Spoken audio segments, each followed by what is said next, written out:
there are polls during the whole presentation. When the poll question is shown, just tick the box on the screen and don't answer in the question box. At the end of the talk, when we close the webinar, there is a short survey. Highly appreciated if you can engage the post and fill the survey. A follow-up email will be sent to you together with an e-certificate of attendance. The recording and the slides will also be shared with your libraries.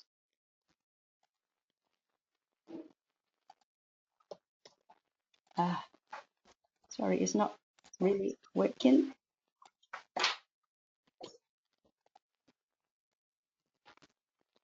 So here is the agenda for today. We start at 2:10. We will start with the journal publishing, how to write and get published. And then after that, at around 3:30, we will have a 5 minutes break. And just 5 minutes, we will start the academic book publication. At the end, probably 15 minutes, there will be a Q&A section. So the talk is presented by Ms. Suvira Srivastava and Dr. Ramesh Pranath. Suvira is the editorial director, Journals Leading Mathematics, Physical and Applied Science Journals of India and Computer Science in Asia Pacific. As part of the senior leadership team, her team acquires, manages, and develops journals in the mentioned subjects under different Springernature imprint. Dr. Ramesh received his PhD in Material Science and Engineering and worked as a postdoc researcher for 4 years in the USA and Singapore. He joined Springer in 2012 as a publishing editor in Applied Science in Singapore. He is in charge of developing publishing programs regionally in Australasia and Southeast Asia. Before I officially pass it on, let's do a warm-up exercise. I have the first poll for you. So which country do you come from? So tick the box on your screen. We will give you like half a minute.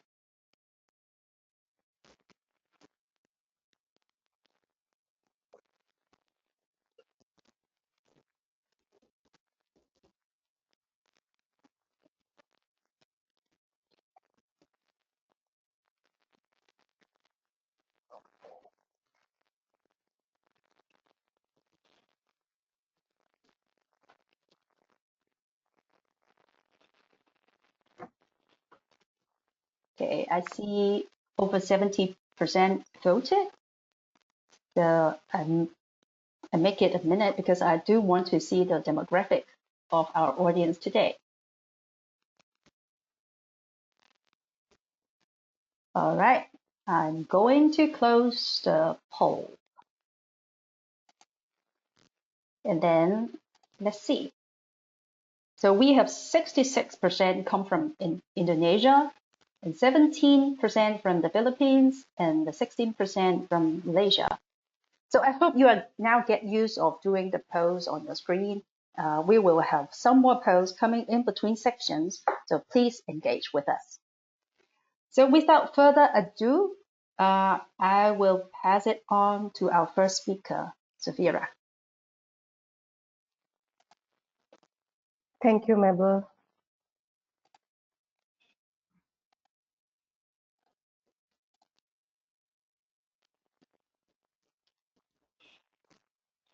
So while you make me the presenter, a very good morning, afternoon to all of you. Thank you so much for joining us today. In fact, zip zap zooming into your homes live, technology never ceases to amaze us. We, the organizers, are actually from so many different countries, and it's such an honor, in fact, to be engaging with all of you, sharing our experience, and we really look forward to an informative and engaging discussion. So, as you already know, starting with the first slide, in the times that we are in, data and research has become the new oil, and communicating your research is a skill that you can learn. It's like riding a bicycle or typing. If you're willing to work at it, you can rapidly improve. So with the goal to be more than just an author and be an effective communicator, what is it that you require? A manuscript, which is the script of your story, where each portion is logically interlinked to another so that your readers clearly understand the impact of the study. And when your papers have more impact, they will be better or highly cited. You will build your reputation worldwide and that of your institution. This paves way to establishing, obviously, new international collaborations, all of which helps you in advancing your career. However, it is easier said than done. Don't we all know that? Because to have an effective publication strategy, it is important that you are publishing in the most appropriate journal to reach your target audience, and you need to be able to successfully navigate your peer review to improve the quality of your paper and publish more quickly. And because of all this, as you can see on this slide, these are the topics that we are going to cover today. Of course, this is not all, but it will fairly set the things rolling for you. Starting with the presentation, this is a short first section, and I would love to share more about the company I represent and the products that we all bring to you. Springer came into existence 178 years ago and Nature almost 151 years ago. This again is so amazing. It was only in 2015 when Springer and Macmillan Education merged to become one country, which is what you see over here, Springernature. The company publishes many of top brands in academics, including Springer, Nature, Biomed Central, Palgrave Macmillan, all very, very well-known and established brands. You must have seen them so many a times in your books as well as on the journals. In the next slide, to help you all understand the difference between each of these brands of journals, because I have my colleague who will be talking more about books, and this is more about journals. So just to help you in understanding, how do these brands differ? What is Springer Journal? What is Nature Research Journal? What is BMC? I would request my colleague to run a short video, which will give you all a deep insight into what these each brands are. So over to you, Ken, for the first video of the day.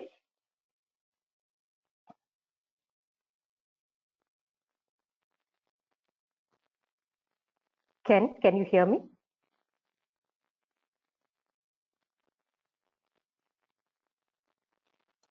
I think there's something wrong. Ken, can you hear me?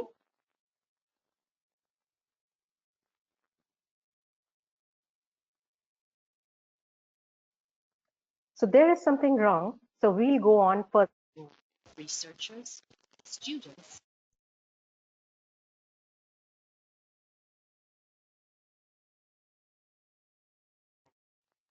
Sorry, hello. Hi, the video was playing, but did you not see it? Sorry. No, I couldn't. But okay, if everyone says it's absolutely fine. So are we through with that?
Okay, Suvira, back over to you. Thanks, Ken. This was wonderful because everybody could see in just a wonderful video how the different brands differ. And as the video actually stated, offering an unmatched breadth and depth of quality information means there is a journal for almost every research area, whether it is niche or broad science, and for all, be it early career researchers or maybe it is the top researchers in their field. And now what I can see is that it's more of me than the presentation which I was trying to move. Okay, fine. Talking about quality, you know, this is just a quick snapshot of a wide spectrum of academic literature published by Springernature to best suit the needs of our authors and readers. This particular slide reflects the quality of journals. We have an in-house team that constantly assess and selects and ensures that we meet the criteria of each viable abstracting and indexing database, be it Scopus, Web of Science, Medline, etc. The endeavor is to ensure that our authors and readers can discover the content and reassure them that it meets the standards of these databases. And this is a quick snapshot which I was talking about. It talks about all the products that we are publishing. Ramesh is going to talk about the books, so I won't refer to that. So irrespective of your discipline or the type of work that you do, or the platform that you are looking for publishing, whether it is journals, books, proceedings, encyclopedias, databases, so and so on, you have a publishing venue for each product that you are looking for. In this particular slide, you can see that it's not just the journals. Springer is also very well known for the number of books published. And in this slide, you can see that we are the largest ebook publishers and also the areas from which these books comes from, not just the science and technology, but also social science and humanities and medicine. Similarly, we are the largest ebook publishers. The Springer Link is actually a storehouse of knowledge, and the research which goes on in publishing these books and journals is awesome and is really out of the world.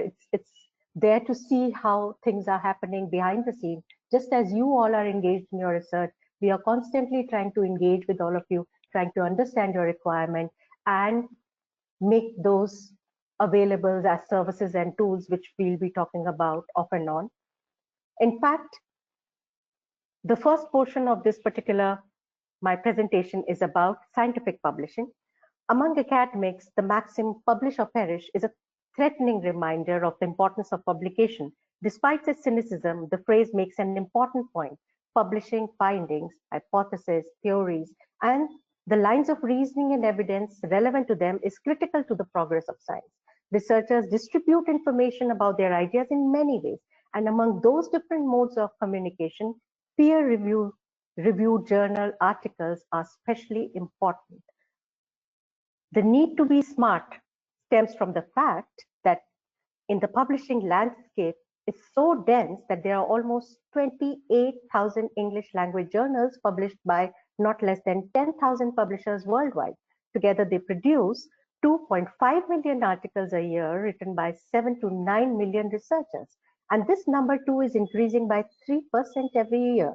So this is what you are competing against while maneuvering through peer review that has and still forms the foundation of academic publishing. How do we feel? In such a complex scenario, the challenge is to publish as well as to stand out, keeping both in mind. So to help you quickly form an identity, every now and then I will share helpful tips to become a smart researcher. Some of these actually come from my experience and that of the colleagues that I work with. But before we go on any further, here's a quick poll to help you all understand and even for us to know whether or not most of you know about the unique identity that a researcher can have in this publishing world. Ken, so over to you for the first poll. Yes, the poll has just been launched. So ladies and gentlemen, please be reminded to click on the screen itself to identify which is your answers. This poll will be open for 20 seconds, and we will have a second poll after this. As you can see in this poll, what we are asking is, do you know that there is a possibility to have a unique identity of yours in this research work? Because my name is Suvira, and there could be so many Suviras by this name. How does an editor-in-chief, or for that matter, a reviewer, identifies one Suvira from another? Is there a way out? If so, what is it? And let's see how many of you are actually using it. Yes, the results are being projected right now, Suvira. You can see the results on the panel. So I can't see it, so you'll have to read it out. Yeah, 55% says DOI, 45% says ORCID, and there are no any answers for the other two options for passport and resident identity card. Okay. See, DOI is Digital Object Identifier. This is actually the identity of the articles that you write. So when an article is published online, it gets this DOI. However, for you to be recognized, there is a possibility which is known as ORCID ID. This ORCID ID can be actually seen by this particular green sign that you see here. This is a unique 16-digit identifier reflected in an article against your name by this sign. What does this mean? This shows that what are the benefits of ORCID ID? It does not just alleviate the mistaken identity, but it also reliably connects you with your work, awards, and affiliation. So if you have changed your name, used different versions of your name, or have a name that has been translated into other language, or you have shifted from one organization to another, having and using your own ORCID ID ensures that you are correctly identified. This is not something that Springer has. This is something that majority of the global publishers are supporting. It's very easy to register and have an ORCID ID. It is free of cost. You can just Google ORCID ID and you'll go on the website. It hardly takes 5 minutes. Register yourself, get an ORCID ID, and next time when you are submitting your article to a journal, mention the ORCID ID. In majority of the peer review submission systems that every journal has, there is a provision to provide an ORCID ID. Do that. It will help you in collating all your published information in one place. This is the major section where we'll discuss how to clearly and logically organize all the ideas for the readers. What's important to understand that it is your ideas and research is your story. Those may be complex, but how you communicate these is what makes you an effective communicator. It's actually your showtime when you are talking, when you are publishing your research. But to be an effective communicator, always keep the reader in mind and provide the information that you are looking for. For example, your readers will have 4 main questions about your study. Why did the study need to be done? What did you do? What did you find? How does this study advance the field? And because of this, articles are structured in such a way to answer each of the reader's questions. So we have the introduction, the methods, the results, and the discussion. Let's look at each one briefly. However, before we proceed, here is a quick and helpful tip on the next slide. I often get queries from researchers in great hurry to publish, but just as your research takes time, so does publication of an article. There is no magic wand that can expedite peer review process. Always remember that. So keep in mind this time frame, and this varies as per the availability of reviewers, number of revisions, etc. So plan things in such a way that you have time in hand. So if you have a PhD or if you have something where you're running really short of time and you are in great hurry, then plan it out in such a way that you have some time for this publishing activity. Secondly, what can help in expediting publication is the manner in which article is written. Easy to understand and simple language works best and minimizes confusions. Sometimes using synonyms without understanding the exact meaning can completely change the meaning of a sentence.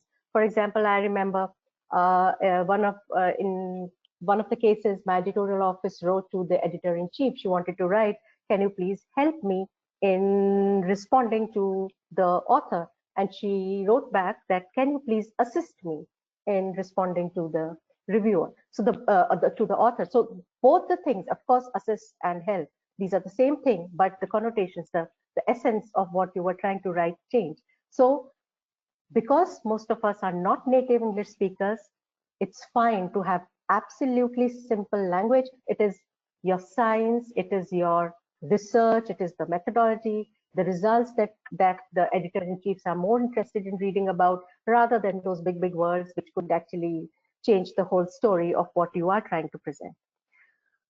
So before we go any further, let's run a very quick poll to identify the right writing order of an article. So while Ken will run this poll is basically to understand what is it that you first start writing. Now, if you know that you have to now write an article, you have enough data, enough information gathered, and you are all set to write. So what do you start writing? The title and the abstract, maybe the introduction and discussion, methods and result, or just you randomly pick up any portion that you feel like writing. Besides that, which is the portion that you struggle most with? Title and beginning. I'm just going to close the first poll now. Okay. And then I'll just share the results very briefly. So majority of the ones that of the participants have answered that they write the methods and results first. Okay, and I'm going to run the next poll, which is which one would they struggle the most with. Let's just give them about 20 seconds to respond.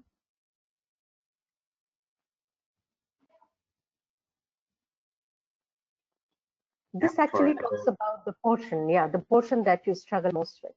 Yeah. Okay, I'm going to close the poll now and then project the results.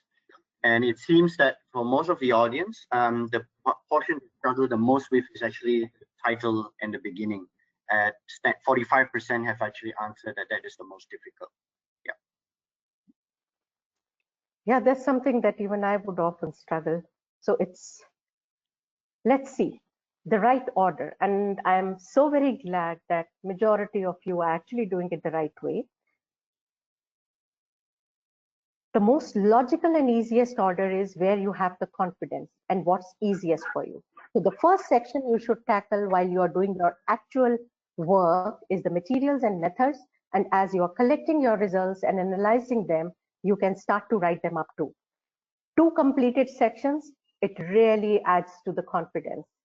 Then work on the next section after you have selected your target journal. You can then write the introduction and discussion. The reason for this is because there are usually very strict guidelines from journals on how to present these sections. It saves you time by knowing your target journal before you start writing. That way you won't have to redo things or don't have to waste time in those aspects.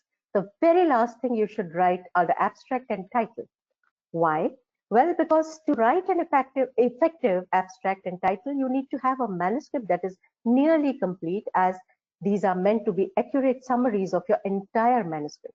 Now let's deal with each section in detail, and I'm going to talk about it in the same way in which you actually write. So this is the first one. As we tackle the methods first, this section will be important for researchers. Now we need to know for whom are we writing this. So this section will be important for researchers in your field to not only reproduce what you have done, but also to build on what you have done. The more people build on your work, the more impact and influence you will have in the field, building your reputation worldwide. However, please keep in mind that this section is not only essential for researchers in your field, but it is also one of the first sections carefully evaluated during peer review. So if reviewers see that you did not use an appropriate and up-to-date methodology, they will often usually recommend the journal editor maybe reject the manuscript. So be sure to include all the information your readers need to critically evaluate your study design. Then moving on to the actual writing, first, you will need to discuss who and what was used in your study, followed by describing how you perform the experiments, including any controls necessary to validate these techniques. Lastly, you need to describe how you analyzed your data. So mention about maybe the quantification method used or the models and equations, computational analysis. You will need to define all variables and assumptions and identify the statistical tests that were used to determine significance. If you logically organize all the relevant information about your study design, you will have successfully answered the second key question. The third question your readers want answered is what you found.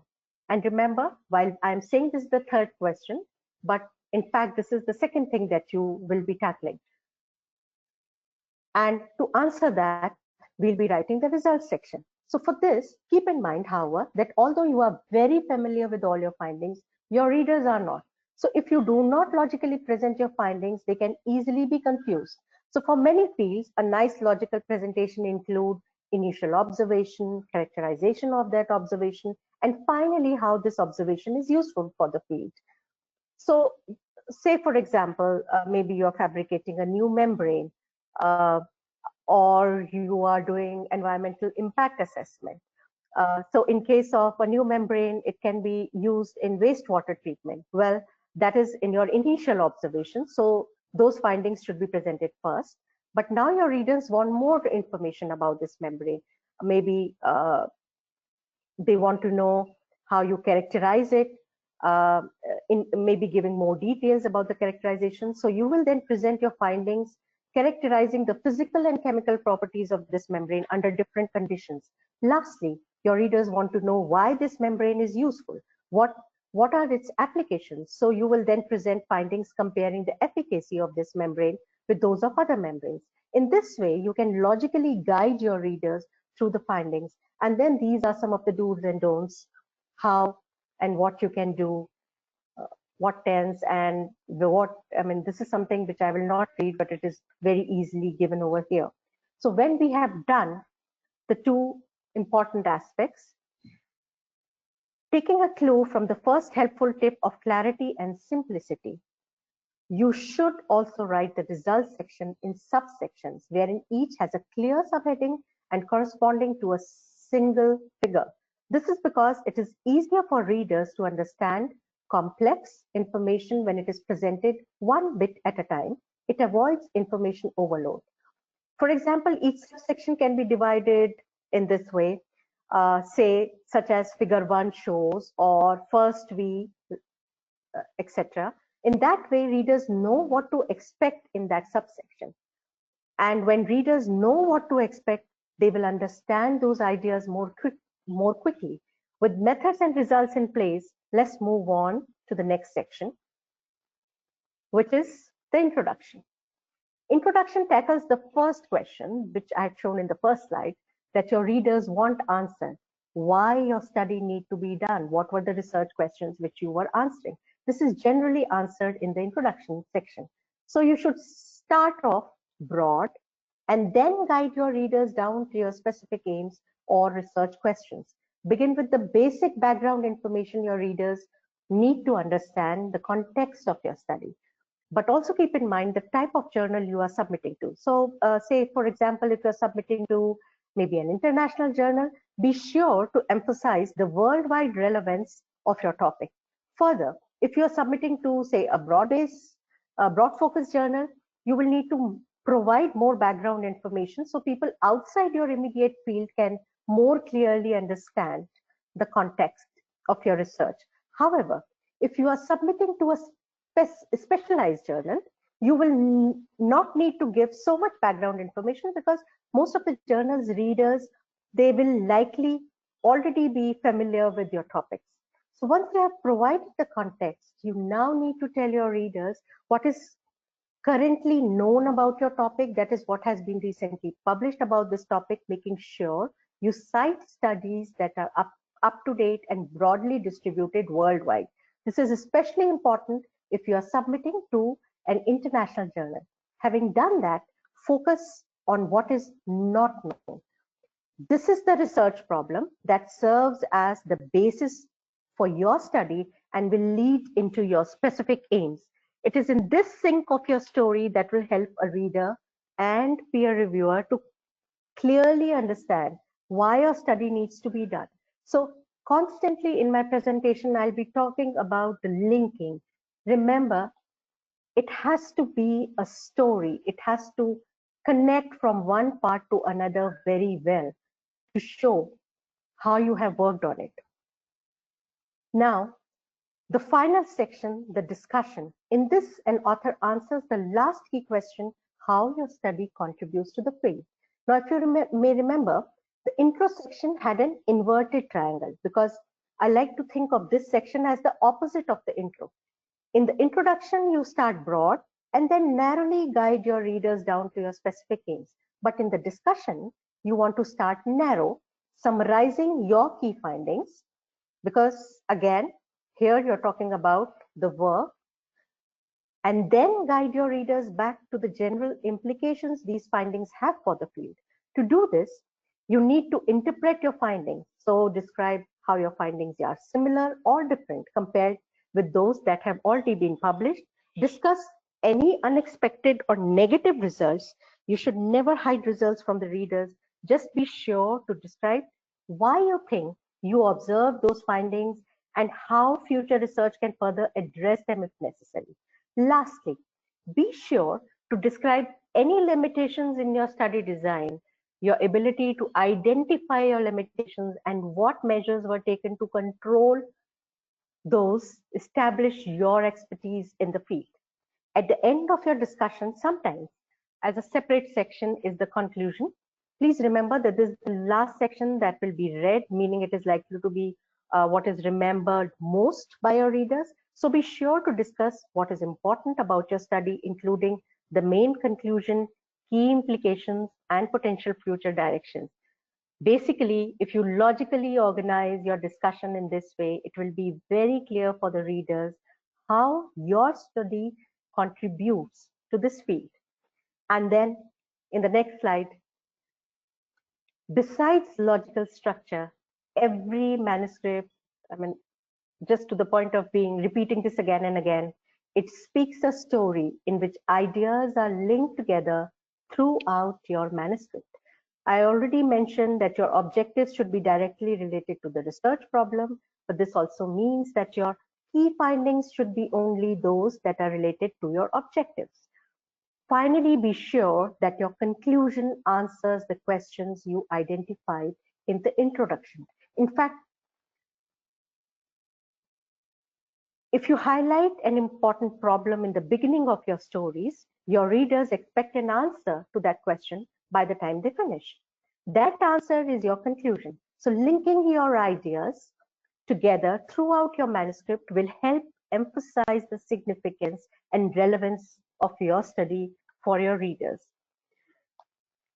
So before I go on, here is a helpful tip.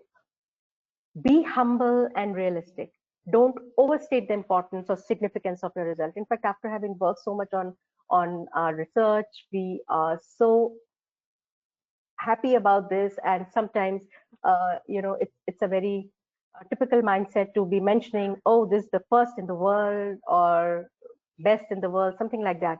But when it comes to making a conclusion, it is often a very bad idea to say our findings prove that. This may be fine in, say, a field like mathematics, but in the majority of the sciences, this is frowned upon by our peer reviewers. So instead, some better statements could be, our findings show that, or our findings suggest that. So these are just a couple of things that come to my mind. And now, before the title aspect. So before your readers will have a chance to read your paper, most important is to attract their attention first. And this is all the more difficult in this digital world. And the onus of this lies with your title. This is what people will first see when looking for articles to read. And because of this, there are some important points to keep in mind about what you should include. Titles should clearly state what is most important about your study. That is what your readers are looking for. Title will also be used in indexing. by databases online. So be sure to include 1 or 2 keywords to improve visibility. Lastly, keep the title short. When people are quickly reading pages after pages of titles in these online databases, they may skip ones that are too long. Don't let that happen to you. Now, what you should avoid in your title. Firstly, avoid questions. These types of titles are not good because it is not what readers are looking for. They already have so many questions in mind, isn't it? What they want is answers. The answer to their question is what is important. Also avoid method-based titles, an investigation of, etc. Readers want to know what you found, not what you did. For both questions and method-based titles, readers need to read the abstract to find what they are looking for. So, and that wastes their time. So lastly, avoid abbreviations. So if people outside of your immediate field are not familiar with these abbreviations, they will not understand your title. The crux is that your title is a concise description of what is most important about your study. So spend some time on it. Moving on to abstracts.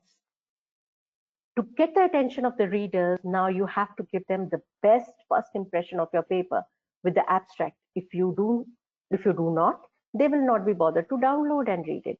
So your abstract will be the first time they can evaluate the importance of your aims, the significance of your results, and the relevance of your conclusions. In addition, it is also the first time they can evaluate the clarity of your writing. So ensure to put the best foot forward. What do we actually do then? How do we go about it? An abstract is so very important. So here is another tip. This slide refers to what percentage of which aspect to be mentioned in an abstract. As results are most important, these in any way take most space. And then I've given some percentage to give you an idea of how to come up with the abstract, what to put where. The next slide refers to the abstract spoilers. So what are those? References, jargons, slangs, abbreviations. These are all a no-no. In fact, many a times people ask me, in the abstract, can we put reference of this particular study in inverted commas, etc. Now, if it is your show time, abstract is literally your show time. Would you like to let that show time be stolen by someone else's work? So obviously you will talk about your work, and that is what it has to be. But abbreviations, because sometimes if people who are not researchers, who are not really well familiar with your area, maybe reading it, it will just go above their head. So make it as easy to understand as possible. So think of it like this, as I said, it is your few seconds of glory that always need to be told in your words, with your story, not by referring to someone else's work. So with this, we have won half the battle and move on to another important question of getting the article published. This is the next section. The main purpose of this section is to help understand the thought process you need to go through in deciding the type of journal that is most suitable for your study. And as I said, it's easier said than done. Invariably, the goals are to publish quickly, have an impact in the field. This is how you build your reputation and advance your career. It's very simple. But as the slide shows, to do this, you need to choose the most appropriate journal and communicate the relevance of your study to the journal editor. Many young authors think that best is to publish in a journal with highest impact factor. Yes, not denying, it's actually one of a nice things, but is this really what can make you get into a very highly published, get your career rolling? Not really. Your goal is to be widely read, and that is how you have impact. To do that, you have to be sure you publish in the journal that will allow you to be most widely read. In other words, which journal will allow you to best reach your target audience is the best one for you. Just because you publish in high impact factor journal does not mean your article will be widely read. Obviously, it will look good on CV, no, not denying that, but it does not guarantee good citations. And if it is not widely read, it will not have the impact. So focus on the impact of your article, not just on the impact factor of the journal.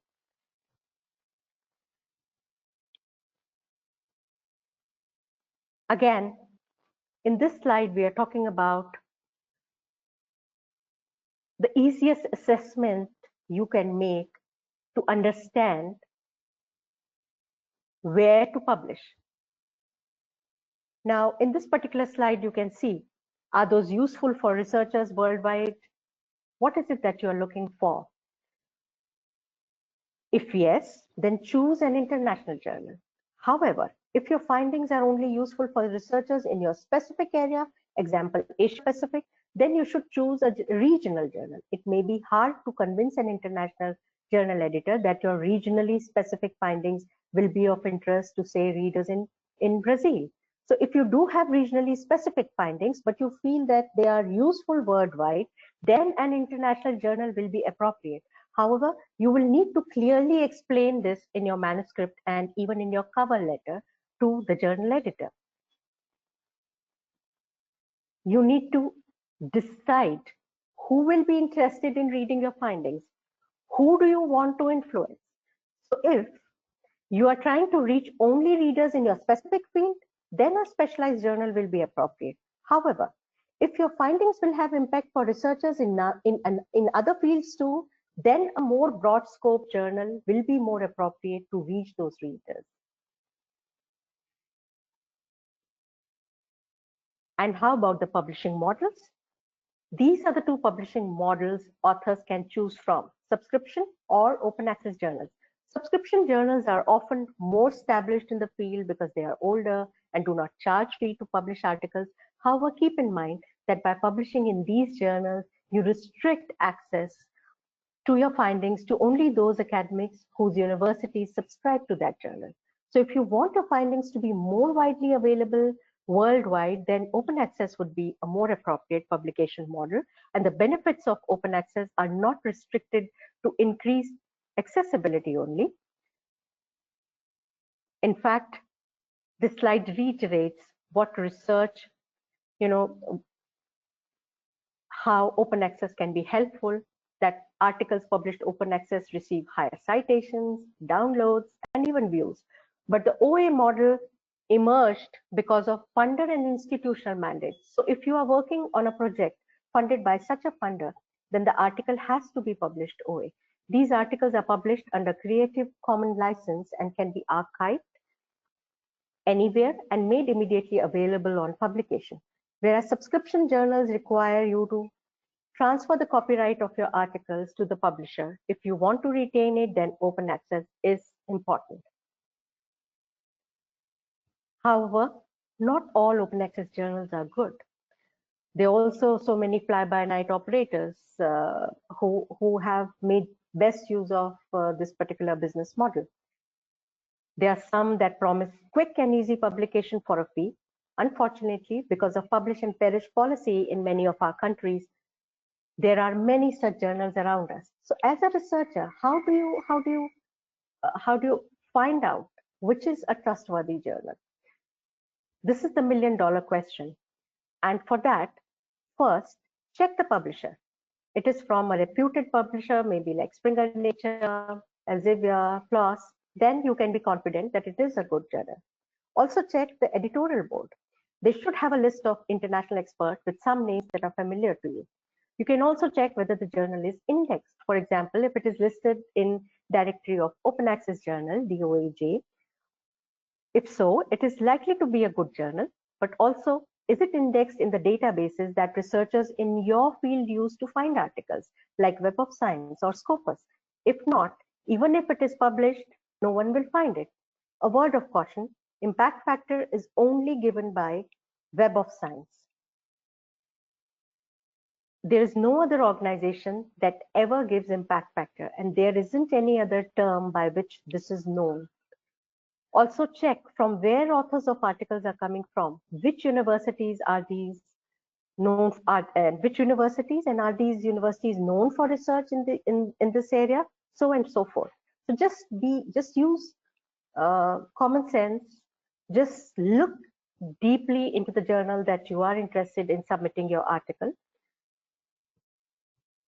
But the most important aspect is that almost all open access journals only charge a fee after acceptance. So if a journal asks for a submission or publication fee, you need to be careful. We as publishers, as I was saying, that we are constantly trying to look into various aspects and trying to improve our services and how we can engage better than you all. So in one of these studies, we were trying to understand why a particular manuscript gets rejected without peer review and after peer review. So in that context, research shows that if articles are rejected without peer review, then it is majorly because the article is out of scope or lack novelty. And sometimes journals have limited space. They are already overwhelmed with too many good articles that they have to publish in an issue.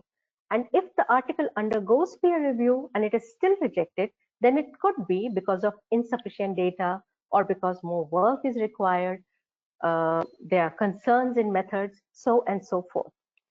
So before we go any further, let's run a quick poll to understand how do you all make a choice. There'll be 2 questions in this poll again. Yep, I'm just launching the first poll now. What do you look for when choosing a journal? I'm going to allow the participants about 20 seconds to answer, and then I'll read out the results.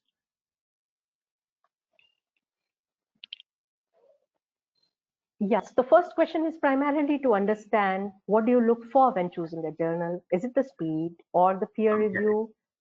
All right. Reputation? So sorry, Savira, the results are the one that is most popular is the readership and reputation of the journal with 46%, followed by speed of publication at 22%.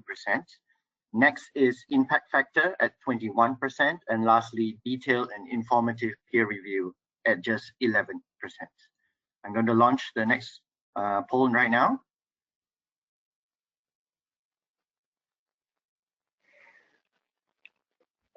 This particular question, yeah, this is to understand, have you ever used a tool? There are different publishers have come up with different tools to help you all in taking decisions very quickly. And there are certain algorithms which are run to help you understand with the click of a button where there are better possibilities. So what does the result say? 61, an overwhelming 61% says they've never used a journal suggested before. Only 35% have ever used one. All right, over back to you. Okay, that's interesting. To help authors overcome the problem of submitting in an out-of-scope journal, because as I said, that the research shows that majority of the articles which are rejected without peer review is because of those being out of scope of the journal. We have come up with a journal suggested tool. It's very simple to use. Just copy and paste the manuscript title, your manuscript text, and then if you have certain of the parameters, you can see how the recommendations can be refined based on what is important for you, maybe impact factor or days taken to first decision, or acceptance rate, which shows probability of article getting accepted, or maybe the indexing services being aimed for. Then just click on suggest journals, this button, and with the click of the button within a second, the next slide shows how the result will appear. A list appears like this that has all the necessary data to help you take a good decision.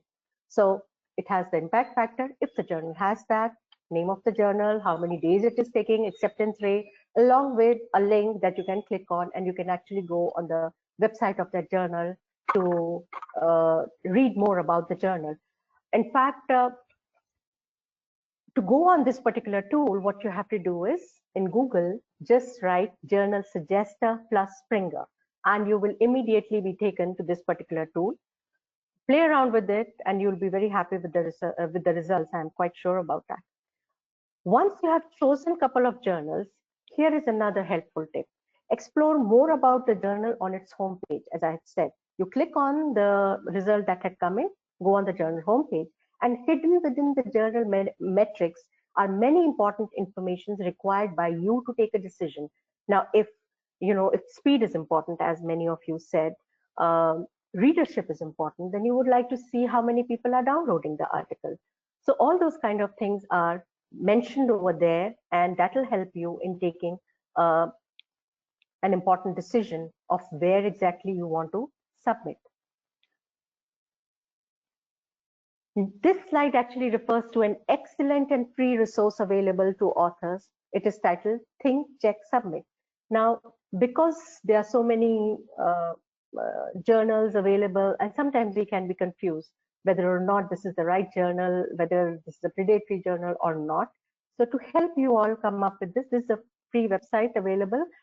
Just do www.thinkchecksubmit.com, and this website provides an easy-to-use checklist that researchers can refer to when they are investigating whether a journal or publisher can be trusted. Simply click on this check, and they will give you a nice checklist that you can use. Only if you can answer yes to all of the questions should you feel comfortable submitting to the journal. So I strongly encourage you to use this free resource if you ever doubt a potential journal. Now, where are we? So we have discussed how to choose an appropriate journal and how to logically organize your ideas in your manuscript. So, aren't we ready to submit? Let's do that. This section, the next one, will cover the important points to keep in mind to successfully submit your manuscript to the journal. But before we move any further, I would like to share the most asked question by young researchers, that is, how can I submit to a journal? The answer to this question is always submit online by registering as an author, as this is the fastest way to receive reviewer comments and respond, plus get decisions on the article. Talking about the need to submit online, in fact, majority of the global publishers, where you need to submit online, once accepted, you also get an online link via email, and that link becomes your gateway to all Springernature publication of yours. So again, it's very important for you to be communicating more and more online. Moving back to submissions, it is important to understand that journal editors are very busy. Most are not full-time editors, but full-time professors and head of departments. That means you are competing with other researchers for their limited time. Therefore, having an efficient publication strategy means that you effectively communicate the suitability of your study to them, make the information they need to evaluate your paper easy to understand in your cover letter. So how do we do that? How do we attract attention? First impressions are very important when you have limited attention from journal editors. It is the first time they can evaluate the significance and relevance of your study. This is how they determine if your manuscript is suitable to be published by their journal. If not, they may have many other options to choose from. They also want to ensure that your study will be interesting to their readers, as journal editors want to improve the reputation of their journals in the field. To do this, their published articles need to be widely read. Lastly, this is the first time they can evaluate your writing style. If you cannot clearly communicate the significance and relevance of your study in your cover letter, they will assume, based on their first impression, that you cannot do so in your manuscript too. So, what information journal editors need when evaluating the suitability of your manuscript? In fact, to understand that, put yourself in their shoes and think, what will you require if you need to read the cover letter of maybe an article? So you will need the title of the manuscript, article type, whether it is a research article or a review paper, survey paper, etc., plus the basic questions of why the study had to be done. What did you find? How this fits within the scope of the journal, and for this, recommend to review the aims and scope of the journal and be sure to include any key topics that are emphasized. This will help establish the suitability of your manuscript and why the journal editor should choose your manuscript over the many others they have that have been submitted to them. Lastly, you should highlight important issues related to publications, say publishing ethics, which we'll discuss on the next slide in more detail. But remember, all this has to be concise and in one page. So that's where the challenge lies. The most important thing to mention and even be mindful of is that the article has to be original and unpublished. These days, verification of author is now included in online submission system, and it is a mandatory step in SN journals now, Springernature journals now. So you have to, all the authors have to actually verify that they are co-authors of particular manuscript. And the system also requires information about conflict of interest and source of funding. Lastly, some journals will require you to state what each author contributed to qualify as an author. Many may actually not even ask you for the same, but so refer to instructions to authors of the journals.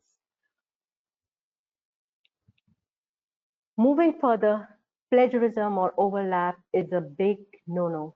These days, remember, many journals run authenticate reports of the submitted articles, and the similarity reports are embedded in the peer review system for the easy reference of the editors. So there are no escaping from that. It is always available for the editors to have a look at. Data fabrication and falsification, along with improper use of human subjects and animals, have comprehensive guidelines by the Committee of Publication of Ethics that every journal published by a global publisher follows. So what we often notice in few upcoming journals are the bucket full of requests. Many a times we receive like requests for change of authors. That's either during peer review process or after acceptance. So before we go any further, let's run a poll to understand your viewpoint about this important topic, change of authorship. Ken, all right, I just ran the poll. Yep, I just ran the poll. I'm going to give everybody 20 seconds to answer. Yep, just 10 more seconds. After I close it, I will read out the results. Okay, so let's see how many changed, added, or deleted. Thank you for answering. So the results are that there is a whopping 87% that have answered no. So I guess that's good. Great. Yes. Yeah. And let's run the second poll now. Okay. So I'm going to give again 20 seconds for everyone to answer. So the people who actually requested for a change, what was the reason behind that? Okay, 5 more seconds. All right, let's close the poll, and I'm going to read out the results. 55% said the new suggested author did not did the copy editing and added some text, followed by 34% that said more experiments or simulations or analysis had to be done, but to answer different questions. Followed by 6% that said they had to oblige to the suggested author, and then lastly 5% said discrepancy in order of the author. All right, back to you, Suvira. Thanks. Now, as far as, if during the peer review process, if the reviewers have asked you to undertake certain studies for which you need help and you have roped in other researchers, or then it is absolutely fine. If they are included as co-authors, again, it depends on the quantum of work which was undertaken by them and the importance of that particular aspect. But if you are obliged, or if there are discrepancies, these things, and if somebody did copy editing. Now, for example, if somebody did copy editing, there is a provision to acknowledge their support. There are certain guidelines for who can be an author. It's better that you refer to that so that you know who all can be an author of a journal article.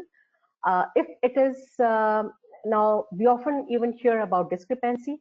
Now the majority of the global publishers have such well-defined article submission systems that the system in itself prompts you time and again and keeps telling you that if you are putting up a person in the first place or second place, etc., then what will be the role, whether this person will be the corresponding author or not, etc., etc. So if you have actually closed your eyes and submitted, then only these discrepancy can be there, otherwise not. So the editors understand this, and the publishing teams managing the journals well understand that. So these are also look at very trivial excuses given, so we should avoid that. Now that you have convinced the journal editor that your study may be suitable for publication in their journal, you have overcome the first obstacle in publishing. The next obstacle that you face is, do you ever get this kind of feeling when your article is being reviewed, as if all the reviewers are out to axe and shred your work? Jokes apart, peer review is a positive process because experts in your field take time out of their busy schedule to give their advice on how you can improve the quality of your study and your manuscript, and they do this for free. By being externally reviewed, peer review ensures that only those studies that are most relevant for field and that are scientifically sound are published. This process that can directly influence the advancement of the field. Many a times the process also improves your article considerably, even if it doesn't get published. Many authors say that when they started with an article, and by the time the peer review process was over in one particular journal, and then they submitted to another one, the article had gone in tremendous change, and that is what the peer review does for you. So in the journey of a manuscript, peer review is an essential step.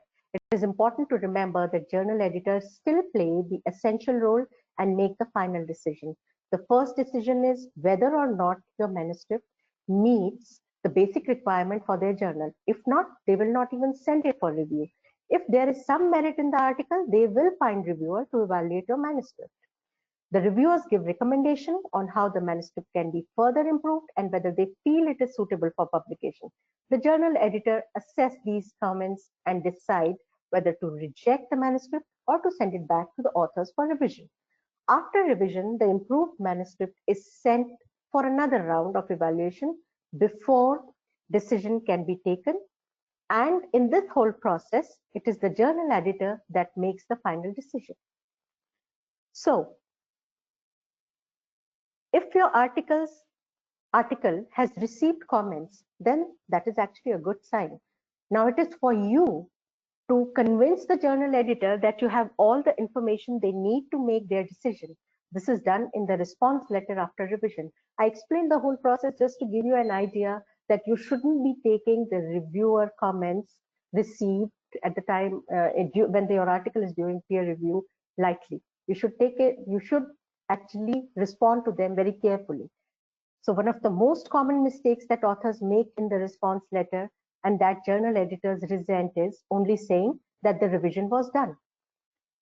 Remember, if you are an editor, would it be easy for you to dig into various communications to find what was suggested and where the revision was made? Not really. So be sure to state the response letter what was revised and where those revisions can be found in your revised manuscript. Make those changes easy to see to, so you can highlight the revised text, etc., etc. So what information are journal editors looking for in your responses? They want to know why you agree or disagree. This shows them that you have understood the reviewer's concern. If you do disagree, be sure to support your claims with evidence. They want to know what revisions were made to the manuscript. That's why I was saying highlight it. And they want to know where these revisions can be found. By providing this valuable information, the journal editor can quickly determine if your manuscript has been fully revised and is it now ready to be published in their journal. However, what happens if after all these efforts, your manuscript gets rejected? Does this mean to say that you have to start all over again? Not really. There is a way out.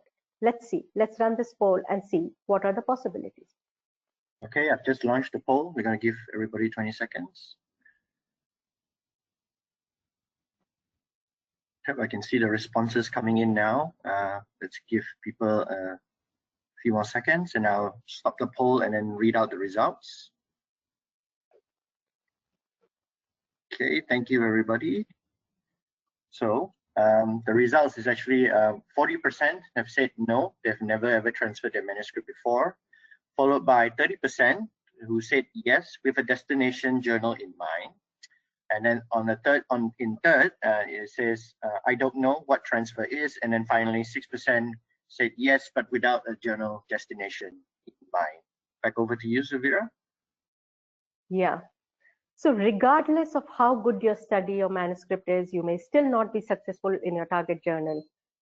And because, you know, there's a lot of competition for limited space. So what should you do if you are rejected? First, relax. Remember, this happens to everyone. So please do not take it personally. Next, learn from the experience. What didn't they like about your manuscript? Can you revise it to improve it further? Lastly, resubmit your revised manuscript to another journal. As publishers, we want to help you out. So Springer has an excellent transfer desk that can help you choose which journal may be right for you from our broad portfolio of journals. So what is it? What is this transfer desk? Ken will run a very quick, small video for you all to help you all in understanding what is this.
Back over to you, Suvira. That is what transfer desk is all about. If you are rejected, then the editor can actually send your article to this transfer desk, wherein there are all experienced PhDs who will work closely with you to help you in identifying the right journal for you. Of course, that does not guarantee a publication, but it in many ways simplify the process for you, and it's always very helpful in finding you the right destination for your published work. And to also, you know, help, because sometimes there are certain interdisciplinary research areas, or there are so many journals, but yet not the right journal for your particular research. So both Springer and Nature journals, while they are using transfer desk, Springer has also come up with these set of journals. They are being published in a different imprint, Springernature, and this particular imprint publishes only broad scope journals. Say it has one in SN Applied Sciences, SN Comprehensive Clinical Medicine, SN Computer Science, SN Operation Research Forum, so on and so forth. These are basically the transfer journals. That does not mean that they only are welcoming transfer, but they are also welcoming many other topical issues, special issues, and regular submissions also. But being broad scope, they have far more possibilities of accepting the articles. Now, and so, lo behold, what happens after the article is published? Celebration times, isn't it? Should you now just sit back and relax? Not at all. remember the dense landscape. So actively promote it. You should attend conferences to discuss your work. That's where you get to interact with your peers to discuss your recent studies. These are more likely to be your target readers, so let them know what you have published to increase your visibility in the field. By doing so, you will not only improve your impact, but you will likely establish new collaborations that can further improve your reputation and publication output. Plus, promote your article on social media as well. This is the digital age. But how do you promote and share your articles? This is what is very, very important. Are you in any ways infringing the copyright laws? Because remember, if you are publishing in a subscription journal, you are actually giving the copyright. So let's run a quick poll right now to understand how do you share your articles with your peers? Yep, I just launched the poll again, another 20 seconds. You can see the results coming in now.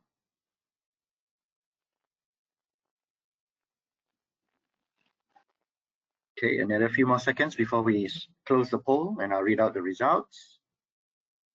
Thank you for your submissions. And the results, Severa, is that 55% actually said they upload their published articles on ResearchGate or similar platform, followed by 22% who said they put it in institutional repositories. Next is 70% that they share it by email, and then last 6% via the shared it link. Back over to you. Okay, so this actually means there's a lot for us to be doing. See, social networks are great for open access articles because people do not need to log in to read your papers, but these can be a burden for subscription articles. Springernature has addressed this important issue because we really understand that there is a need to share, and we are doing this with a mode of sharing, which is known as shared it. It allows anyone to read your published article even without subscription access to the journal. Let's see how can use this facility with this short video. This will help you in understanding it better.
Back over to you, Severa. Yeah. So as the video actually reiterated, there is a provision for you to share your work, and it's very simple. The best part in this sharing is that when somebody clicks on this particular link, the download actually gets registered in your article metrics, and that way you can show that more and more people are reading your article. That's a very nice feeling when you see the usage of your article growing it. So far in this particular workshop, we do recognize that, that people would like to have more assistance in improving their publication success. And we are happy to say that Springernature can help you reach your publication goals. And how do we do that? We offer 1 and 2 day training workshops like Nature Masterclass and Publishing Academies. Nature Masterclasses are smaller, customized, and highly interactive workshops given by active nature editors. These workshops are designed to help researchers take the next step in their career and learn how to publish in top-tier journals in their field. At the same time, Nature Masterclass Online are, say, that as the title mentions, courses that can be undertaken by researchers online at their own pace. There are many other freely available resources for journal authors, editors, and peer reviewers on Springer.com. Make an effort to make the most of it. Try to explore more on this particular website to know this. And with that, actually, I come to an end of this particular presentation. Thank you, Severa. Thanks so much. So we will leave all the Q&A section till the end after Dr. Ramesh has finished his. According to my agenda, there will be a 5-minute break. So we will start sharp again in 5 minutes, and then we will pass it on to book publishing.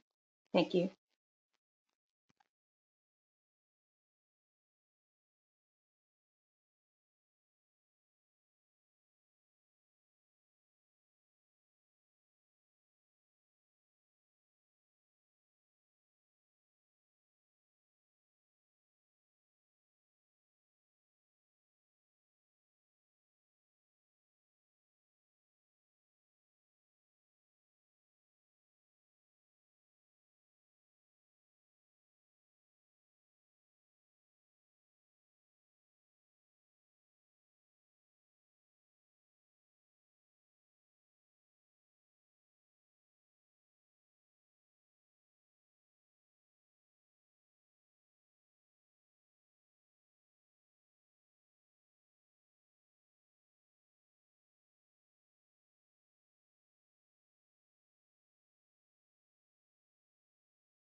Thank you, everyone.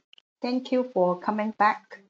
We have done the first section on journal publications, and now we move forward to Dr. Ramesh to talk about the book publication. Thank you, Ramesh. Yep. Good afternoon, everybody. Thank you for still being with us. I'm checking the attendance list and I see about 980 people. So that's great. And most of y'all have sticked around for the section on books. So before I start off, let me just give a brief background on myself and probably and also a good opportunity to show you my face. So hi everybody, my name is Ramesh. I'm talking to you from Singapore. My friend Suvira, or my colleague Suvira, spoke to you from India, and you know, we have colleagues from different parts as well in Southeast Asia. So I am with Springer since 2012. I have been publishing books mainly, and my role covered New Zealand, Australia, and Southeast Asia. So I've been with Springer for, you know, counting about 8.5 years. And during my time, I have published many books. I have not really counted the number I should, but I think it's over 500 books. And I have this rule of thumb that, you know, this 60% of the people that I spoke to eventually write books for me. So I must have contacted more than 800 to 900 authors. And I publish all kind of academic books, which I will describe later on in my talk. I have been an academic before. I did my PhD, my postdoc, and then I decided that I should probably change my career and go in and work with Springer, and it's been good since then.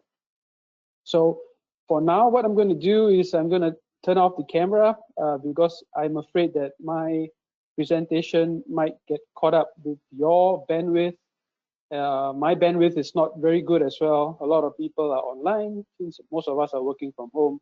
So I'll turn off the camera for now, and I will try to be done in the next 40 to 45 minutes. So I hope I can hold your attention, and then we'll move towards the question and answers for both Suvira and myself. So turning off the camera now. Wonderful. Today's agenda, I'm going to talk mainly about 4 things: book types and book series within Springer.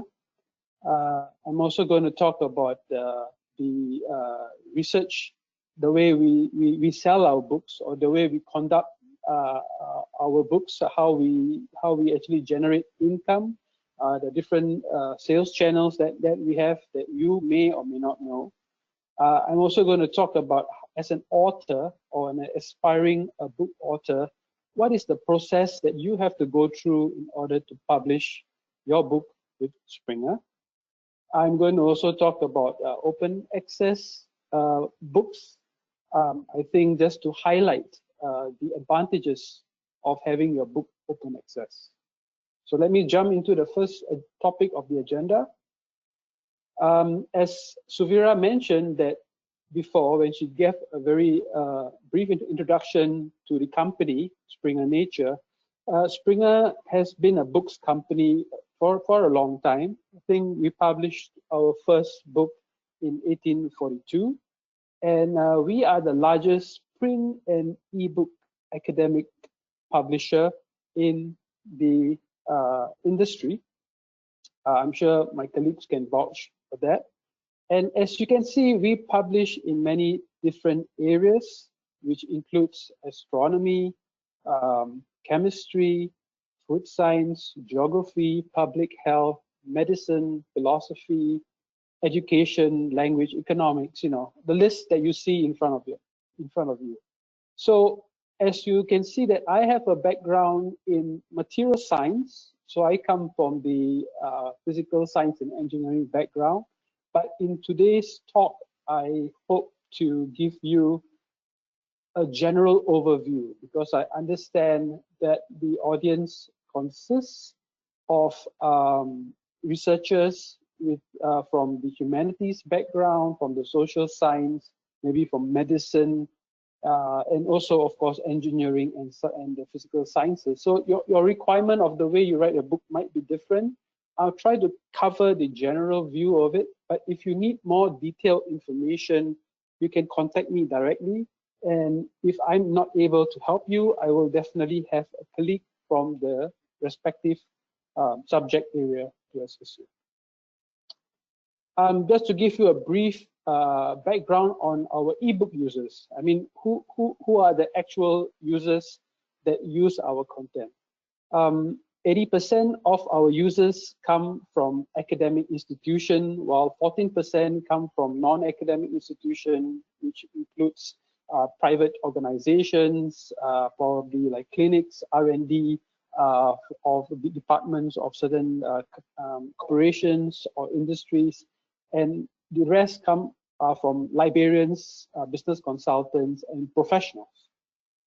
And out of the ebook users, majority of the users are students. You can see from the chart, pie chart in front of you, you have 33% are students and 27% are academic and 20% are PhD students. So you see that most of our users are from the academic background.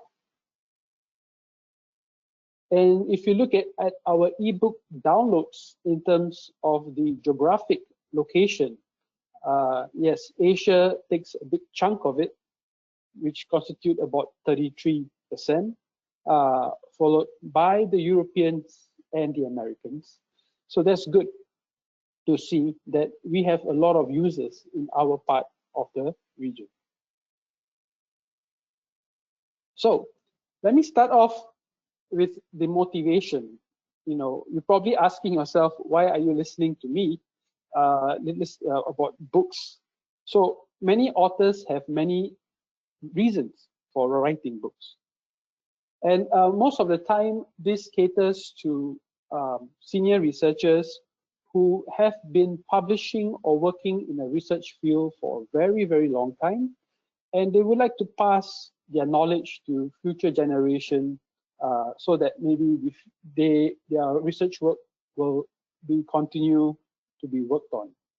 And some of we have some early researchers, probably like assistant professors or postdocs, who have published enough material in a certain research topic that they feel that they are experts and leaders in that research area.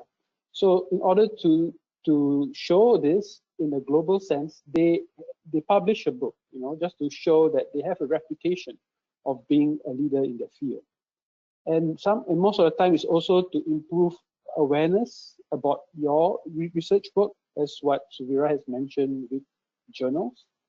Also, we meet professors who have the feeling of achievement, you know, try to condense all the research work that they've been doing for the past 20 to 30 years in the form of a book.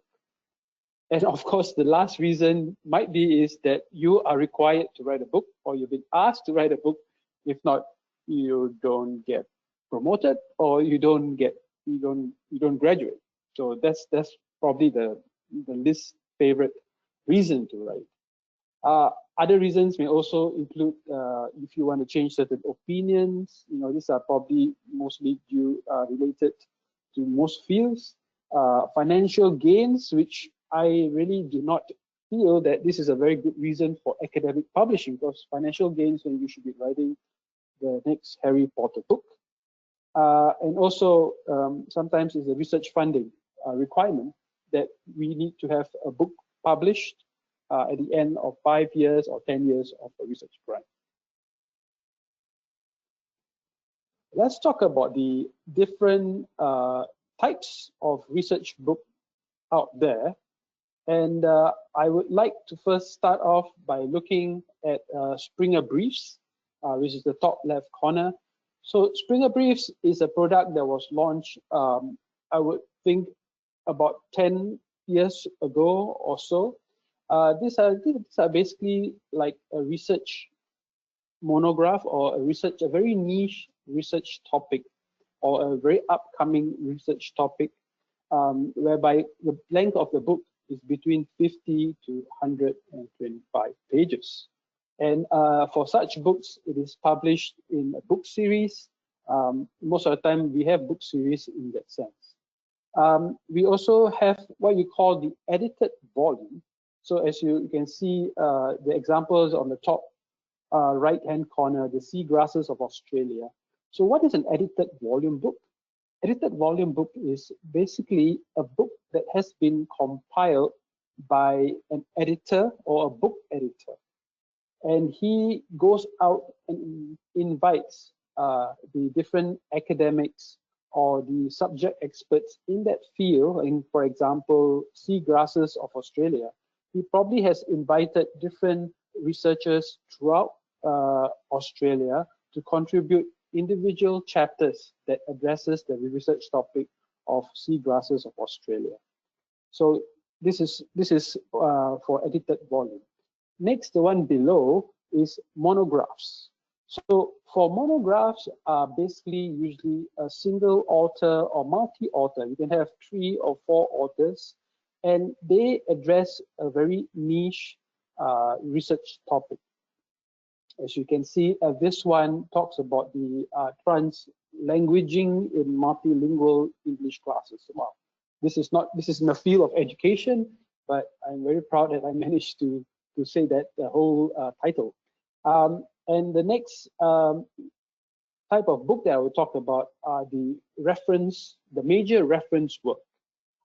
These are handbooks or encyclopedias or atlases. These are basically a very comprehensive, complete literature on a certain research field.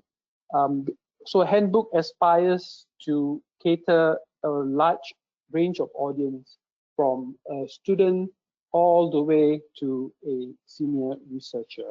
So it is meant to be a very comprehensive coverage of a research topic. And moving along, the other type of different books that I would like to present is first is textbooks, the top right-hand corner. Textbooks are something that we have been using since, I guess, primary school. So, you know, it's basically a book written for a specific educational purpose or a course, and, you know, it has high usage. We have books also that comes out from conferences. So these are conference proceedings, for example, for meeting seminars, you know. So these are basically a book that contains a compilation of conference papers that was presented. And they are written in the form of articles and compiled into such books. And the last book, the type of book that I would like to mention is the practitioner or the professional books, as you can see. As you can see, this caters mostly to industrial practitioners who work in their fields, and they feel that writing such a book will be very useful to other people in the industry. So it is very application driven, and it is mostly related to the industry. So as a book author, you need to decide what kind of book do you want to write. And you can see that the books that types of that I have presented covers from a broad scope to a narrow scope. For example, on the left side, these are major reference works. So they covers the breadth of the area. It consolidates all the known knowledge and research in that field. Is very comprehensive rather than a specific topic, and is a reference material for students and as well as senior researchers.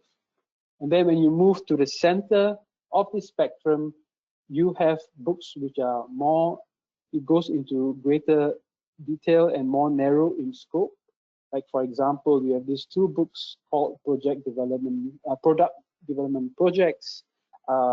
And this is, of course, talking about more niche topics in the field of developing projects. And then when you go to the right side, these are basically Springer briefs. As I mentioned, Springer briefs are very narrow, very specific niche topics. Probably it covers a certain case study, original research, rather than being as comprehensive as a major reference work. And most of our books are published in book series. So what are book series? I would like to compare book series with the counterpart of a journal. You know, it is basically a umbrella where books of a certain topics are filled into this nice books series. So like a journal, a book series, you usually have a series editor or a main editor. In a journal, you have an editor-in-chief. And then this is supported mostly by an international editorial board or advisory board, like a journal. And a book series also has very well-defined aims, scope of what the type of books they want to publish or it contains. And it focuses on very specific disciplines and all which is related to the region. We expect new books to be published every year. And most of these book series, they have assigned ISSN, they have a very nice editorial board. So we try to get them indexed by databases, like for example, Scopus, which I think everybody is very familiar with Scopus. We also have the EI Compedex, which is the engineering bread and butter. This is from Elsevier. And then you have World of Science. World of Science have what you call the book citation index. We also have book series for different type of books. Like for example, we have book series mainly for textbooks. Like for example, undergraduate textbooks in physics. And we have monographs as well, Springer briefs, proceedings, and MRW. So book series are something that we try to organize our books into certain niche topics. And in Springer, it was, I think, about in 2005 that Springer decided to make every book in Springer an electronic book. That means every new book that we publish is electronic. For journals, I believe for journals, electronic journals started in 1995 to 1997. Maybe librarians who have been in the area longer than me would know, because during that time I was just an undergraduate student. But books, we started electronic books in 2005. So we have started publishing all our books as electronic books. And also during that time, we also archived or we converted all our books published before 2005, and we converted those books into ebooks. So we have books dated up to 1800s, which is still available in Springer collection. So that is a really kind of groundbreaking thing, because we always have this term of out of print for books. That means you can't buy this book anymore, it's out of print. So that doesn't exist anymore because of ebooks. Also, most of our books are published in print, ebook, or EPUB format. And a lot of our sales deals go through the ebook collection. So what are ebook collection? Ebook collections are basically books which sell with a certain ebook collection. For example, in the field of electrical engineering, we have ebook collections in different areas like artificial intelligence, IoT. We group it all into a certain collection. And of course, for the human sciences or humanities, we have a collection for the humanities, for the medicine, for the life science. So we sell this collection to the libraries through different sales channels and different sales models. This is something which I will not get into, but just to show and demonstrate the global reach that our books have through our sales channel and marketing channels as well, but mostly through our sales channels. the availability of a book, if you publish with Springer, is very, very wide.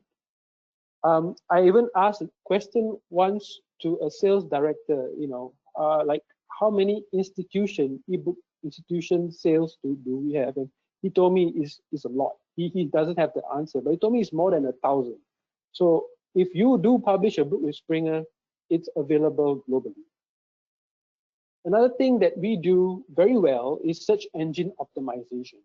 We have to do that. There is no other way that there's so much content that's being published, as Suvira mentioned just now. The case for the journal, it's also the case for the books. So it's very important to have content, your book chapter, findable through search engine optimization. And lastly, we have third-party distribution platforms that we use. For example, Amazon.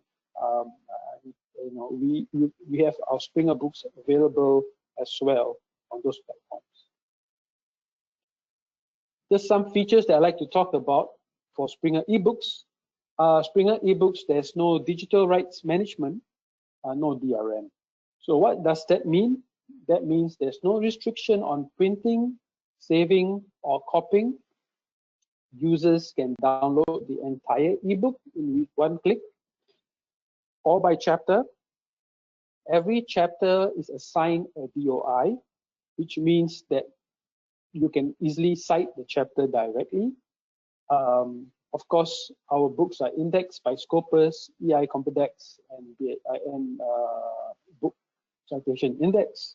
All our ebooks are accessible on mobile phones through the EPUB format, which means that if you download a book to an iPad or to your Samsung phone or Apple phone, the book file kind of organizes itself so it looks presentable on the screen. And of course, we have collections that include textbooks, major reference works, etc. So, just want to talk about what do book publishers look for when we are looking for a book proposal. For me, in most of our Springer book editors as well. So basically, we are looking for cutting edge and original research. We want to make sure that this book would be interesting to our readers who would definitely click on the book, download the book, read it and use it, or maybe even cite it. And of course, you also should have a strong theoretical underpinning, grounding in literature. Of course, we also would like a book which have a global appeal, but we also understand that there are certain research topics that are also regional concentrated. So those are kind of books that we like. And also books which have ongoing debates in the academic field. Like, for example, recently, of course, we are still going through right now with the virus pandemic, with the COVID. We have definitely, it's a hot topic right now.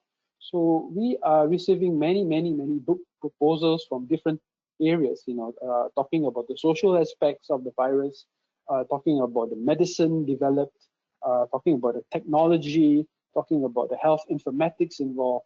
Yeah. So these are topics that we're interested in, and of course, if it connects to the clear audience. So this next slide talks about the book publication process, which is a little bit different from journal publishing. So for book publishing, the first thing that you start out is you submit a book proposal. So this starts from the left side. If you look at the flow chart, you start by submitting a book proposal. So this book proposal basically contains the skeleton information or just the framework of the book for Springer to evaluate, for our external reviews to evaluate, to see if this will be a noteworthy book to publish. This book proposal goes through a review process. This review process, depending on the availability of reviewers, it takes about 6 weeks. And then if this book proposal is accepted, we sign a publishing agreement. And with this publishing agreement, we give our authors about 6 to 12 months, or I usually give my authors longer time, maybe up to 24 months to write their manuscript. And when you submit the manuscript, we also review the manuscript, just like journals. It may take 8 to 12 weeks. And then when the manuscript is accepted, it goes through a production process where it goes through copy editing, typesetting, proofs for authors, and then finally you have the published version of the book. So the first thing I'd like to get into is submitting a book proposal. So when you submit a book proposal, is something that you have to do before the contract signing process. For book proposals, we do have a very standardized proposal form that I usually send to my office. So with this completed book proposal, you usually also have to submit the author's CV or resume. We will be good, or I think it should also, elaborate with some chapter abstracts, or maybe a sample chapter or two, so that we know that this book has already been started working on. And if you do have any reviews or endorsements from an independent reviewer or a colleague within the same field, you can also send it to us. And with this information that we have with the book proposal, we send it. We usually conduct an internal review process, an external review process. We go through a few series of discussions based on comments from reviewers, and then this comments is passed on to the prospective authors, who then can agree or implement certain changes, or maybe they're not interested to work. Things like this. A lot of discussions go on, and then once we agree on most of the terms and conditions, the publisher offers the contract. As you know, these are the golden rules of publishing, because first thing is your content has to be online. So now we have moved past 1997 and 2005. Now everything is online. That's an automatic thing. So since your content is online, it's important that your content is findable, and they are findable through search engine optimization, which is mostly related to Google searches. They also have to be findable in AI services, abstract and indexing services, library portals, book search programs, e-retail, push marketing, and things like this. So when you are preparing your book proposal, here are some tips that you should consider and how it helps with submitting your book proposal. So this is very similar to preparing a journal, as you can remember Suvira's talk, where she spoke about the journal title, keywords related to journals, things like this. So this is very similar. You have keywords for your books. You have to also think about your book title. Something which is different is the unique selling points of your book, which is covered in your cover letter to a journal. And then you have useful information or back cover text of your book, which is basically an abstract that you would write for your journal.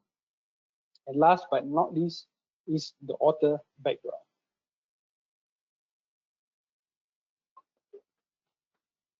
So I would not go through so much in big detail for this.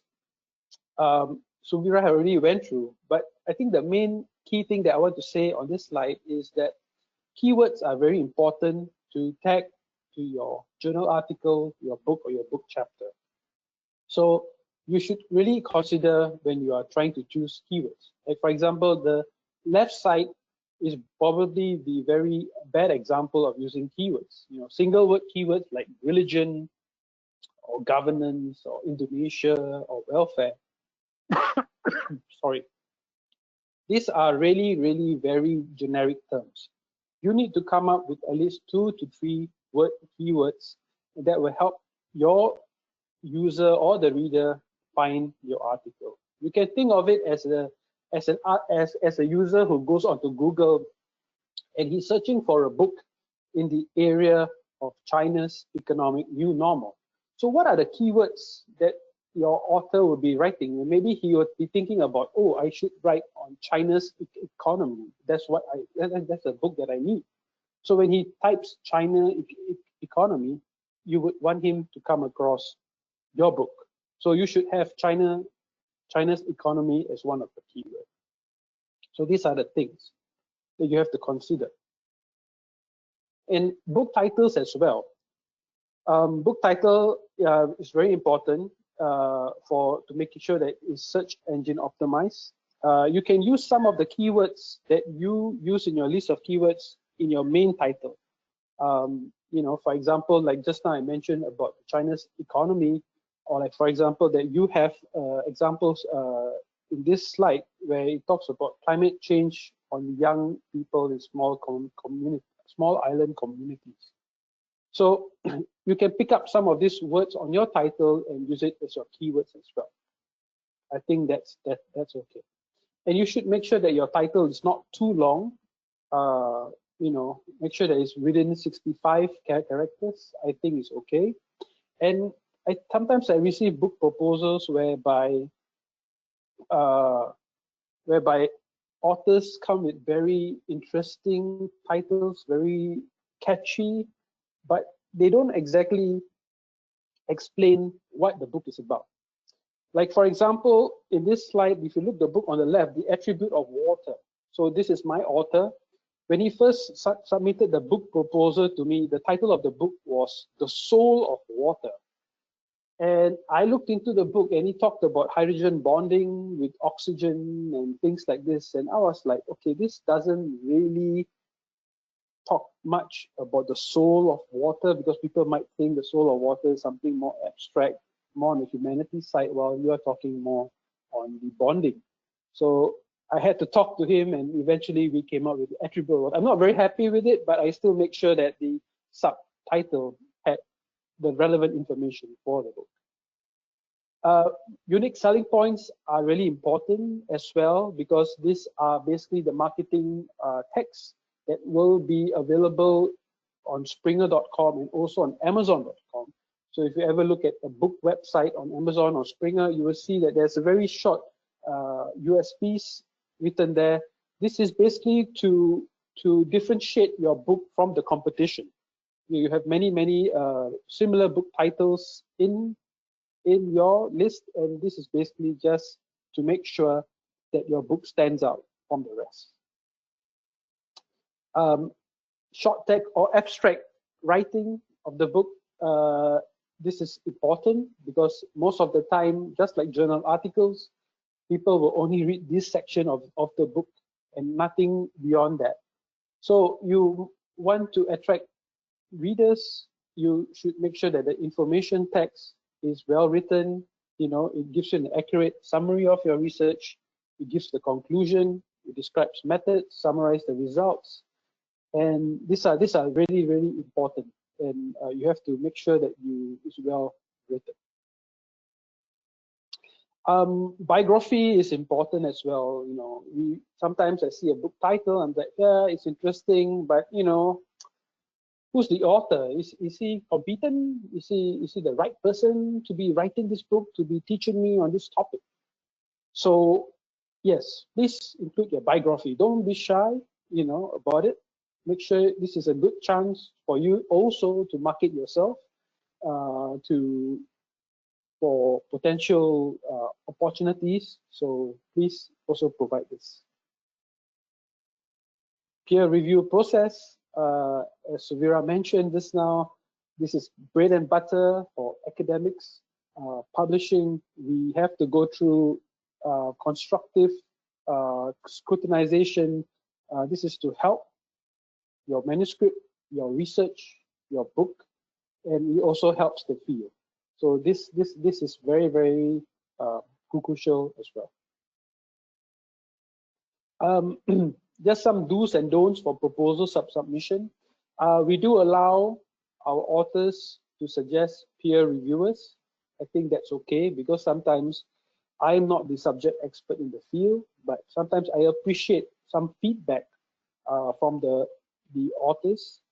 But of course, do not suggest close colleagues or your PhD advisor or your friend who has no background in the field to review, to peer review. We need someone that will be able to give independent review. And make sure that your proposal talks about competing books, because there are books that have already been published in the field. We should need to acknowledge them and also try to see how unique is your book compared to the other book in the field. We also do need a tentative table of content. I think this is something which I did not cover in my previous slide. So a table of content is also needed for the book proposal, but this is all listed in the book proposal form. So you would probably need to still provide it. So this is a question that I get all the time, and I thought it's good if I spend 1 or 2 minutes talking about converting PhD thesis to books. It's very rare to just publish a PhD thesis as written into a Springer book. It requires some significant reworking and some things that needs to be done. Because PhD thesis is basically written for examiners who are looking into your research. And while research monographs or academic books are catered to readers who are not accessing your research work, but just trying to find out what kind of research is going on in your field or the research topic of the book. So there are certain aspects that you need to remove, like for example, the literature review. You might need to rewrite it in a different manner. The method section, you probably need to remove it, or you need to rewrite it so that it's more conforming to a research monograph. You need to look into the length. The length of the thesis may be too long. And also, important thing that you have to look into is the published materials from a thesis, because most theses make up of material that have already been published in journals or other books. So you need to seek copyright permissions from those journals in order to publish the same material in a Springer book. So it's not an easy option, but it's doable, and there are many theses out there that are very high quality and really deserves it to be published in a more global platform. So just take note. I have listed a link over here from Palgrave, which is an imprint with Springer on how to revise your thesis. You can see that it requires some reorganization, rewriting, and reducing of some material in the thesis. I just want to talk about open access a little bit. Suvira already mentioned quite a bit about open access. As you know, open access basically is a published model that allows free, unrestricted online access to scholarly research. So in the case of books, you have to pay the book processing charge, and publishing OA is great to develop a niche field, connecting collaborators. There's a lot of advantages with OA publishing. The effect of OA publishing from this slide, as you can see, that it basically generates a lot of downloads and a lot of citations as well. For example, in this, what is shown over here is that a OA book or per chapter download is basically 7 times more than an average non-OA book. So, and also citations are 50% higher. So this is one of the main advantages of OA, where it's really accessible to everyone. This is an example to show 2 books, both are Springer briefs, and both are talking about the topic of education. You can see that the book on top is an open access book, the models of engaged learning and teaching. It has about 40K downloads, while the book below, which is also an education-related book, it has about 483 downloads. So the exposure is even great. This one is another example. I think this is a book from the business area. The book on top is an OA book. And this has 518,000 downloads, while the book below, which is a normal non-OA book, has 17,000 downloads. Okay, so I've covered OA, and this is just the last portion of my presentation for the next 5 more minutes. I'm basically just talking about the future of books. As you know, Springer is the #1 in terms of academic books. Therefore, we see ourselves as leaders in this field. And there is a statement given by Mr. Niels Peter Thomas. He's the MD for books in Springernature, and he has basically invested in the future technology and the development of books. And we have been doing it as Springernature as a company. We've been doing it over the years. So this is our roadmap to shape the future of the book, where we want to enhance books. We want to make sure that books are enhanced both in print and electronic format. We want to improve reading options, making it more efficient and impactful. And we want to make sure that the content is more visible and our readers find the most relevant books faster. I do have a YouTube link, but I was told that it doesn't work on the webinar. So instead of playing the video, I'm just going to talk very briefly in the next slide. So these are the kind of projects or future book projects that we have in the Springernature Book Lab. So as you can see, we have 5 main projects that's going on. So the first one that I like to talk about is the living books. So living books are basically books that allow online updates to publish book chapters. That means every time there is a new development in the field, the book that is already, the ebook available online on Springer can be updated. And this is mostly done for our major reference works, like for example, handbooks, whereby certain research fields develop very rapidly. So we want a living book where it's constantly being updated. Of course, these updates go through a peer review process through the editor-in-chief and things like this. So these are one of the projects that Springer is looking at or working on. Another one is the AI generated or machine generated content.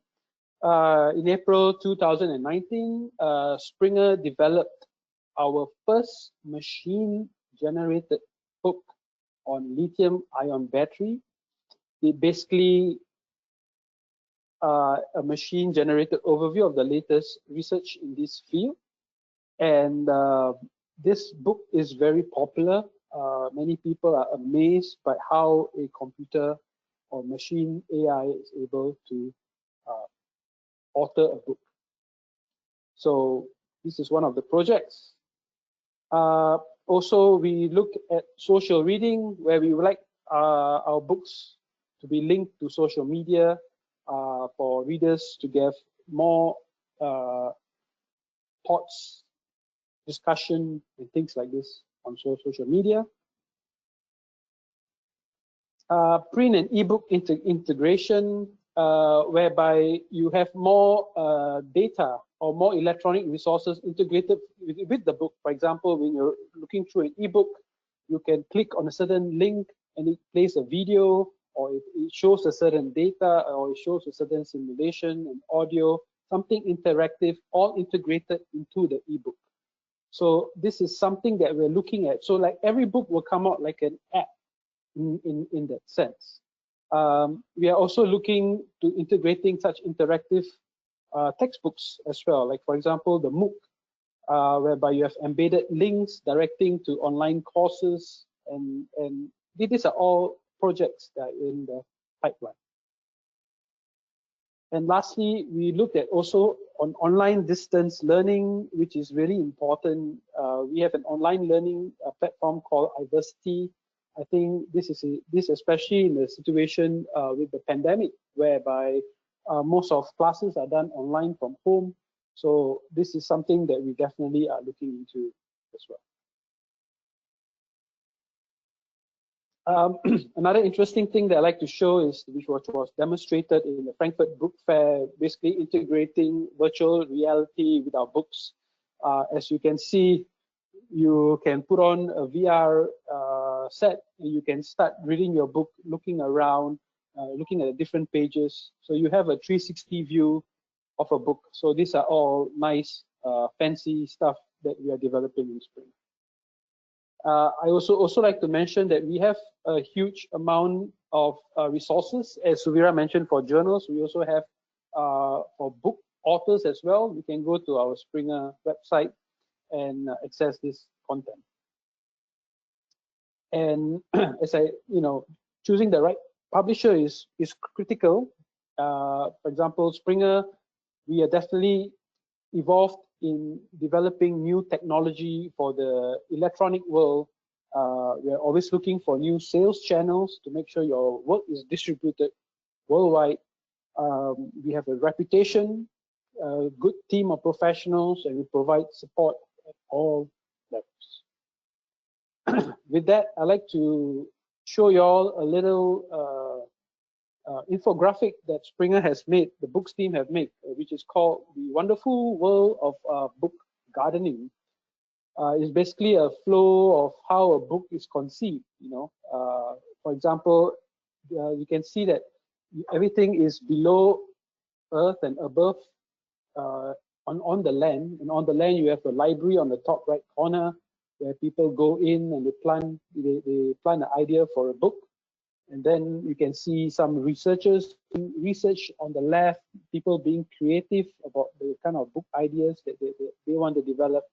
And once they're ready to write the book, they write their book, and then they bring their book down to the underground world of Springer, where we have all our editors, our production work, our copy editing, and many, many different things that happens underground.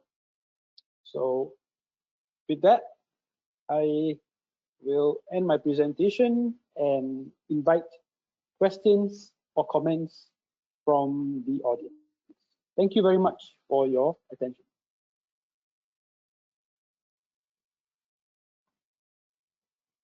Thank you. Thanks. Thank you to Suvira and Ramesh. I hope everyone can hear me. Looking at time, we actually have another 15 minutes. Yeah, I just want to share that thanks for all the feedback that we received through the chat box. We actually received a lot of questions. I think because of time, I actually managed to show a little bit, just compile maybe 3 questions each to Suvira and Ramesh. I'm going to just project my screen and see if the speakers can actually see my screen right now. I hope people can see my screen. Yep, I assume it is a yes. So I think this is one of the questions about peer review. We receive a lot of questions about the peer review, but I think this is one of it. Perhaps Suvira would like to take it. Does Springernature identify the peer reviewer? Why do some publishers ask the author to identify peer review for their submitted article? Some research can be always very niche, and it can be difficult for the journals to find peer reviewers for those areas. So some of the editors and editorial boards may decide to ask their authors to be mentioning who can actually review their papers, but this does not actually mean that they will be using these particular reviewers to review your paper.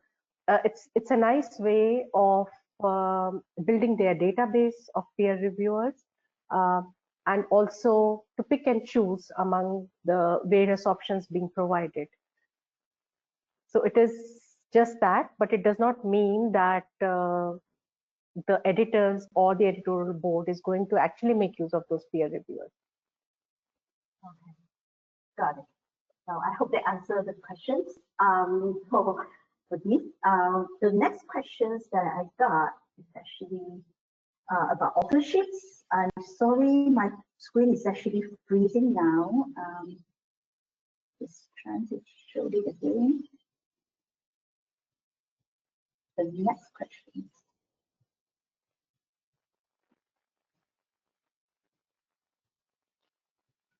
I'm sorry, that's a technical. That doesn't matter. Why don't you read the question? Okay, actually my screen is freezing. It's about the authorships. It's a long question from one of the audience. Suvira, if you can see the slide that I sent it over to you. Just hang on. Is it about too long reviewing? Why does it take too long to review? Or is it about the professor being the co-author? Okay, I can read it out. So my screen is now on freeze. Okay, give me a moment.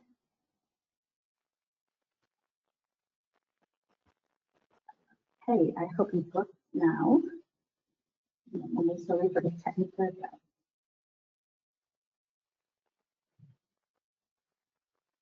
Okay, it's about the primary authorship. So it's the primary author of the journals, but your co-author is a professor and already have experience publishing journal. Would there be a problem for professors to be a corresponding author? Will the corresponding author then be the only one to receive the emails from the journal's editor? And that's also a questions about the royalty fees for the primary author. Yeah. See, corresponding author means, just as the title states, that person corresponds with the peer reviewers as well as takes responsibility when the article goes in production, looks at corrections and corresponds with the production also. So anybody who has that time can be the corresponding author. That is first part of your question. The second part is, will that person receive royalties? Now, the journal articles do not receive any royalty fee. So there is no provision, there is no question of an article being published and receiving money for that. So that query of yours is already taken care of. Should we include, okay, and what was the next part of that? The royalty fees. Okay, yes. If the corresponding author is the only one that receiving the correspondence emails from the editor, and the last yes. part is the royalty fee. Yeah, so yes, I've answered both the aspects, that yes, the corresponding author will be corresponding with the editor, not just with the editors and reviewers, but also with production. So it depends who has the time. That's why most of the time professors do not prefer to be taking that responsibility. But if they have the time, why not? As far as royalty fees are concerned, there is no royalty for publishing any article. Right. Thank you, Samira. I guess the last questions that I can actually read out is that's a comment saying that I have a published paper in the Predator journals. So Dean noted before that, but can that paper be pulled out and resubmit to a legitimate journal? So what the process is gonna be? Yeah. See, as the question in itself states that the article was published, anything that has been published cannot be withdrawn. Your article can be withdrawn as long as it has, not been published. But once published, then we really can't do much about it. It's just a lesson learned. That is how life is. If you were not aware of it, it's a good lesson learned. That is how we can take it. Okay. Thank you, Samira, for the questions. I think we have a long list of journal questions, but I think because of the time limitations, I guess we should spend a little bit of time with Ramesh for the questions regarding the books. Thank you, Samira. So Ramesh, I'm trying to project my screen right now because these are the 3 questions that we received in regards to the books publications. The first one, if you want to submit conference proceeding paper in Springer, how is the process? Okay. So the first process is contact a Springer editor. So that's me. It's you, yes. Yes. Yes. So with when you contact me, and you have to give me some information about the conference. So I have a proposal form, which is great because it contains all the questions to the answers I need from you. So I'll probably send you the proposal form. So proposal form will ask you things like, what is the link of the conference, and the review system of the conference, because we are particularly interested to make sure that the conference articles are peer reviewed by at least 2 reviewers, things like this. So we will go into the proposal form will ask all this kind of information. So once you submit the proposal to us, then we go through this review process, and if Springer is satisfied, we sign a publishing agreement, and with this publishing agreement, we will agree on the terms and conditions, and also based on that, you also have to decide whether will this be published proceedings. Do you want this to be done before the start of the conference, or is it okay for us to publish after the conference? So these are the different things that we have to talk about. Okay. One thing, Ramesh, if I can just add, because Sure.